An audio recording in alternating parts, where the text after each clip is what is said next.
નડિયાદમાં જૂની અને જાણીતી જનતા ફર્નિચર 1995માં શરૂ થઈ હતી તે આજે આપણે આણંદમાં આવી ગઈ છે, તો આપણે જઈને આશિકભાઈને મળીએ. બરાબર, તો મિત્રો આપણે રઈસભાઈથી આપણે મળીએ છીએ.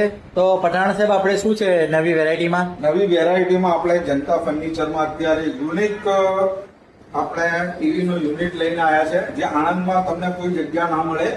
બીજું કે માર્બલ સ્ટાઇલમાં યુનિટ લાયા છે આપણે. Marble style? હા, માર્બલ સ્ટાઇલ, જે તમને આખા આણંદ ની અંદર કોઈ પણ જગ્યાએ તમને જોવા નહીં મળે. આ વસ્તુ ખાલી જનતા ફર્નિચર આણંદમાં જ તમને જોવા મળશે.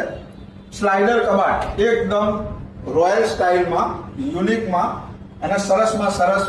તમે આ વસ્તુ તમને આણંદની અંદર કોઈ પણ જગ્યાએ જોવા નહીં મળે, માત્ર તમને જનતા ફર્નિચરમાં જોવા મળશે. શું એક નંબર છે બાકી? આપણી જોડે બીજું 4 ડોરનું કબાટ છે આપણી જોડે. 4 ડોર એવી આપણે યુનિક આઈટમ છે અને બહુ સરસ છે બધી જ રીતે.